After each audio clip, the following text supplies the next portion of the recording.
एक समय की बात है। एक गांव में एक बूढ़ा आदमी रहते थे। उनके पास एक छोटी सी खेती की जमीन थी जहां उन्होंने अपनी पूरी उम्र बिता दी थी। वे एक नेक और ईमानदार आदमी थे।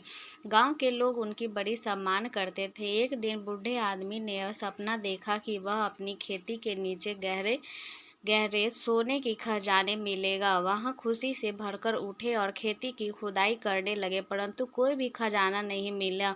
बहुत देर खुदाई करने के बाद बूढ़ा आदमी थक गए और बहुत ही निराश हो गए। बूढ़े आदमी के पास अपारंपरिक शक्तियों के बारे में अफवाहें फैलने लगी। गांव के लोग यह सुनकर बहुत ही उत्साहित हुए और सोने की खजाना को ढूंढने के लिए उनकी मदद करने का वादा किया। अगले दिन से खेती के नीचे सभी लोग खुदाई करने लगे। वे खेती को तोड़ने और खजाने को खोजने में लगे। दिन रात लग गए, परंतु कोई भी खजाना नहीं मिला। सब थे कि वे लोग गलत रास्ते पर खोज रहे। इस दौरान एक विद्वान युवक गांव में आया। लोगों की तंगी को देखकर पूछा कि वह किस खजाने को खोज रहे हैं। सभी ने हाथ उठाया और उन्हें बताया कि बूढ़े आदमी ने खजाने की बात की थी। विद्वान युवक सीमित करते हुए कहा कि क्या आप लोगों को यह पता है कि खजाने के बारे में सच्चाई क्या है? सब लोग उत्सुक होकर बोले, नहीं, हमें नहीं इसके बारे में पता है। सीमित करते हुए कहा, इसका मतलब यह है कि हम बिना किसी सबूत किसी खजाने की खोज में लग रहे हैं। हमें सबूतों के साथ निर्धारित रास्ते पर भी चलना।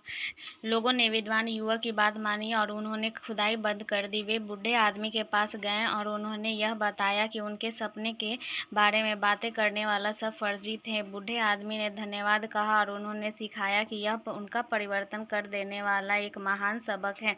वह बताए कि हमेशा सच्चाई और उन सबूतों पर आधारित होना चाहिए। सपनों और अफवाहों में अंतर करना आवश्यक है।